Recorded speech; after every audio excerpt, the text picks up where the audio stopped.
작년에 사실 좀 경제에 허리케인이 올 수 있다 이런 이야기를 하면서 불안감을 키웠던 인물인데 오늘은 사실 그런 이야기는 아니었지만 오히려 미국 소비자들이 여전히 건재하다 이런 내용이 하나 있었습니다. 폭스 비즈니스와 오늘 JP모건의 CEO 제이미 다이먼이 인터뷰를 하면서 미국 소비자들 코로나 이전보다 지금 10%나 더 많은 돈을 쓰고 있다라는 이유로 여전히 건재하다는 평가를 내렸습니다.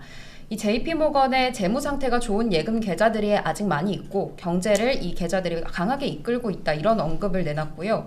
물론 작년 4월 또 10월에 언급했던 것처럼 현재도 불확실성이 아예 없어진 건 아니고 여전히 불확실성이 조금씩 높아지고 있는 건 맞다고 밝히기도 했습니다. 이 불확실성을 높이는 요인으로 꼽은 건 에너지 가격 그리고 금리였는데요. 하지만 이런 불확실성이 골디락스의 완만한 경기 침체를 일으키면서 그래도 잘 완화가 될 수 있다는 쪽으로 입장을 바꿨다고 합니다. 작년에 경제 허리케인이 올 수 있다는 표현을 쓰면서 우려를 드러냈었는데 이번에는 이 허리케인이라는 단어를 사용했던 10월 발언보다는 훨씬 긍정적이라고 밝혔고요. 네. 이 단어를 절대 사용해서는 안 되지만 완화시킬 수 있는 폭풍 구름은 아직 있다고 덧붙였다고 합니다. 허리케인까지는 아니지만 아직 구름은 있다. 네. 재밌네요. 지금 댓글에서 기상캐스터라고 하시네요. 미국 증시의 어떤 기상캐스터 네. 역할을 해주고 있죠. 다행입니다. 뭐 태풍이 치지 않아서요. 네, 제가 이건 기억하는데 10월에 이 뉴스를 말씀해 주시면서 네. 어떻게 생각하냐고 저한테 물어보셨어요. 그래서 제가 그때 답하기를 그닥 신경 쓰지 마시라고 대답했던 기억이 맞아요. 나고요. 네, 뭐 제이미 다이먼이 CEO라서 이제 뭐 되게 크게 그 시장이나 언론 쪽에 이제 입김을 갖고 있지만 사실 JP모건의 뭐 스트레티지스트라든지 전략가들이 더 우선되는 발언을 좀 보셔야 된다. 네. 그렇게 말씀드리고 싶고 제이미 다이먼이 오늘 이렇게 말하는 걸 보니까 저는 그 무슨 느낌이 들었냐면 JP모건이면 은행주잖아요. 그렇죠. 네.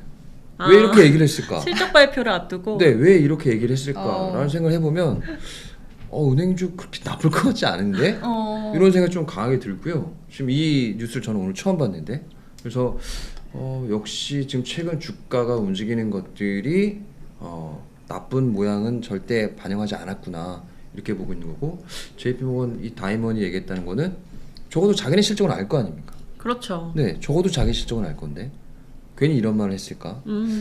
갑자기 조금 이상한 생각이 좀 드네요. 조금 기대를 해봐도 될 네. 수 있는 부분인 것 같고 아까 이제 저희가 은행주 실적 전망 살펴봤지만 그때 뱅크 오브 아메리카의 통계에 따라서도 계속해서 카드 지출 늘어나고 있고 소비는 건재하다라는 점을 확인을 했는데 전반적으로 소비 상황은 뭐 경기 침체 국면으로 가고 있지는 않은 것 같습니다. 뭐 경기 침체가 가려면 우선 뭐 가장 확실한 지표는 항상 말씀드리지만 실업인데 네. 뭐 누가 실업률이 올라갔다라고 하면 뭐 지금 뭐 거짓말쟁이로 이제 네. 손꼽히게 되죠. 근데 그렇죠. 지난 고용 지표가 지지난 고용 지표보다 제가 이제 살짝 기분 나쁜 것들이 좀 나오고 있다고 말씀드렸었잖아요. 네. 근데 지난 고용 지표도 제가 이제 출연을 못해서 말씀을 못 드렸지만 살짝 기분 나쁜 것들이 조금은 있었다. 그래서 그리고 그 전에도 말씀드렸듯이 이미 팬데믹에 잃었던 일자리는 대부분 채워졌기 때문에 일자리가 늘어나는 속도는 굉장히 축소될 것이다 라고 말씀드렸고 그리고 일자리가 늘어나는 부분이 사실상 되게 단기간에 그 인력이 필요한 곳 그리고 서비스업에 집중이 됐는데 서비스업 PMI가 급격하게 좀 떨어지고 있잖아요. 네. 이 모습이 과연 어떻게 고용시장에 해석이 될 것인가. 마냥 기뻐할 일은 아니죠. 네, 마냥 기뻐한 일은 아닐 것 같고 그리고 미국은 한국하고 조금 다르죠. 우리는 신용카드가 현금 대용으로 이렇게 쓰이고 있는데 네. 미국은 이제 뭐 할부 개념이 좀 없다 보니까 BNPL이라는 이런 업체도 생기고 리볼빙이라는 서비스가 계속 활발하게 이루어지고 있잖아요. 그런 부분들은 조금 문제가 될 수 있지만 여전히 돈이 많다.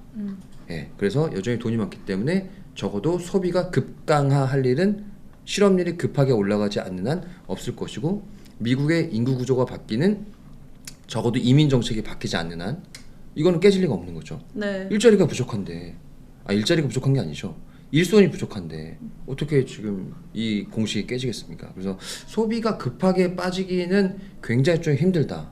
예, 그렇게 보고 있고 그래서 저는 미국의 부동산도 상업용 부동산 말고 가계 부동산 네. 이런 부동산들도 크게 문제가 일어날 일은 없다. 계속적으로 이렇게 말씀드리는 거고요. 그래서 오히려 문제가 될 것들은 기업과 관계되어 있는 상업 부동산이 더 문제가 될 확률이 높다라고 결론을 내드리는 것도 결국 가계 쪽이 훨씬 재무 건전성이 좋기 때문에 말씀드렸던 거예요. 그래서 소비 쪽은 결국 급격하게라는 단어를 말씀드린 거는 정책이 한번 바뀔 수가 있거든요. 네.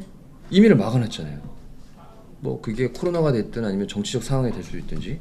근데 그게 갑자기 바뀌어버리면 아마도 시장은 좀 급하게 움직일 가능성이 있어요.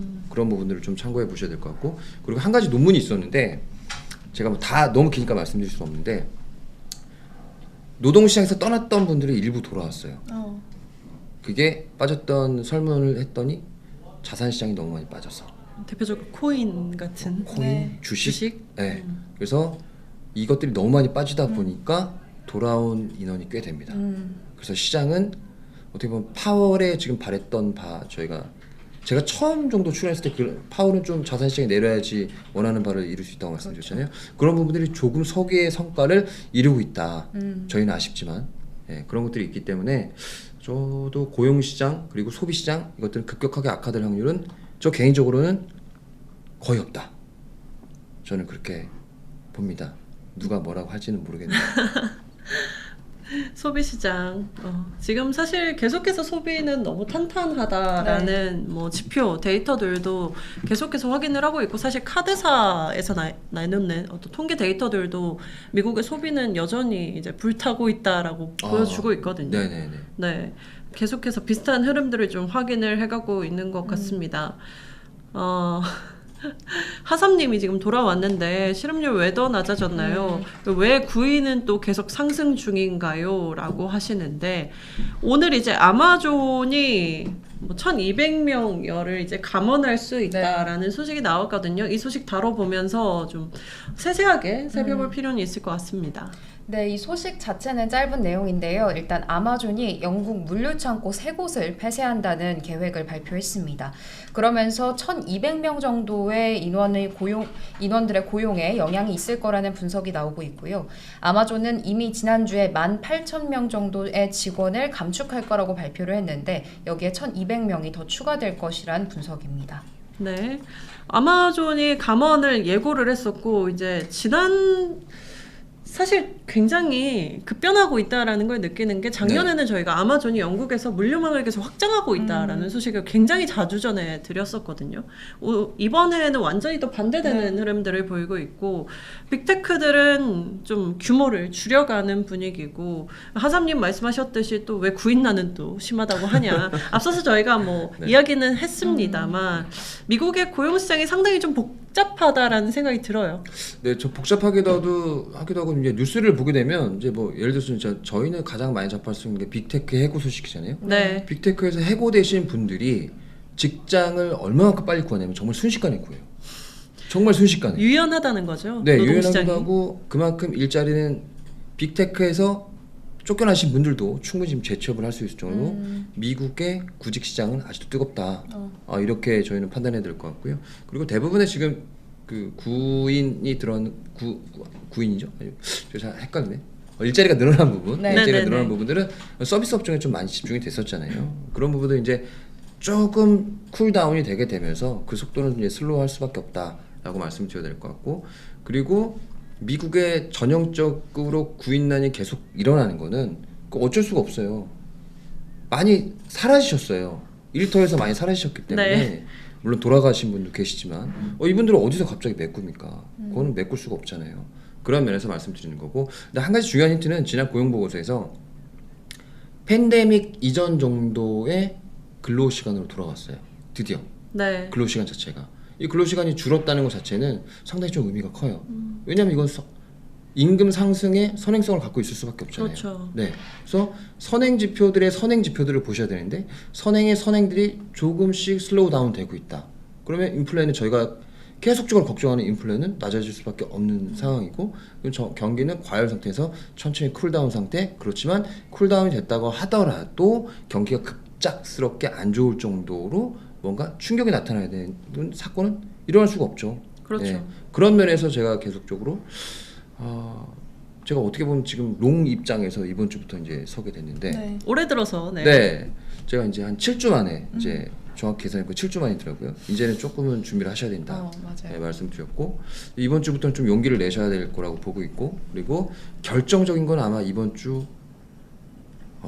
아마도 은행주 실적. 금요일일까요? 예, 그래서 은행주 실적이 나기 전에 저는 선베팅을 먼저 해야 된다. 예, 저는 그렇게 보고 있고요.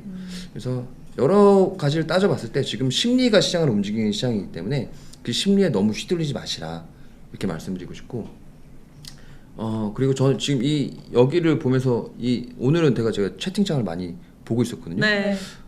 이거 보다 보니까 뭐 되게 재밌는 얘기가 많더라고요. 그래서 재밌는 얘기를 보면서 제가 생각한 건데, 지금 심리적으로 좀 불안하신 분들이 많구나. 예, 보통 이렇게 우리 앵커님들 예쁘시다, 뭐 아름답다 이런 얘기들 많은데 오늘은 그런 얘기가 없어요. 그러니까 심리적으로 조금 그런 분들이 화물 연설 되게 네. 많잖아요. 네. 그래서 그런 분들이 좀 긴장을 좀 많이 하신 것 같다.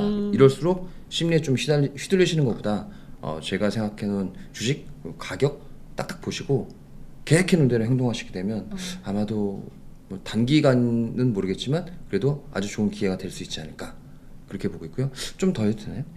네, 그리고 지금 질문이 또 있어서 네네. 마저 말씀하시고 이 질문도 한번 받아주세요. 예전에 유통재고가 최저일 때가 저점이라고 하셨는데 네네. 지금 재고 최저인가요? 이분은 이제 윤석 팀장님 방송을 아주 꼼꼼하게 보신 분인 것 같네요. 감사합니다. 기억력도 네. 좋으시고. 네네. 그러니까요.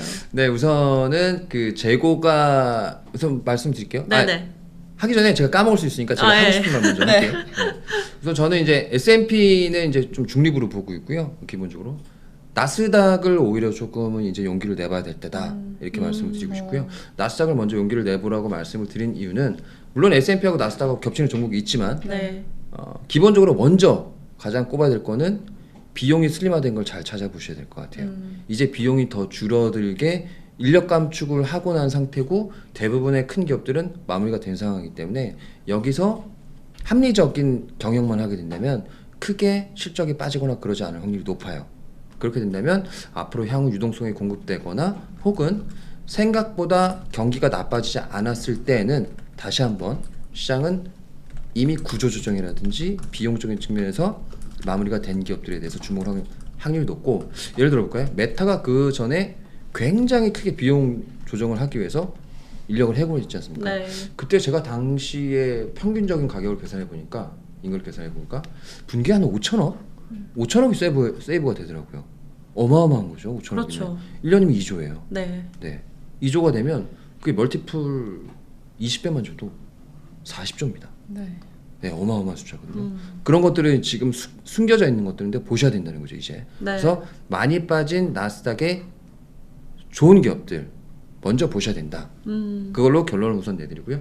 그리고 도매재고 아까 전에 소매재고 말씀드렸는데 제일 선행성을 갖고 있는 게 아까 그때 말씀드렸듯이 소매예요. 우선 제조사가 제조를 하고요. 그 다음에 도매한테 넘기고요. 도매가 소매한테 넘기는 구조잖아요. 최종은 소비자한테 가는 거고. 근데 여기 소매가 줄어들어야지 도매 쪽에 연결이 되고요. 그 다음에 제조사까지 연결이 되는 겁니다. 그래서 이걸 가장 편하게 설명드릴 수 있는 게 그게 바로 반도체인 거고, 반도체는 24시간 내내 생산을 해야 돼요. 그러면 객조를 만들어 놨는데 도매 쌓이고 소매 쌓이고 이런 과정들이 거치지 않습니까? 그럼 거꾸로 타고 재고가 줄어들게 되면 적어도 이제 최종 제조사들은 매출이 올라갈 일만 남은 거죠. 네. 근데 현재 도매나 소매 재고가 소매 재고는 적정 수준을 찾아가는 것으로 거의 집계가 되는데 도매 재고가 아직 크게 줄어드는 모습 안 나오고 있어요.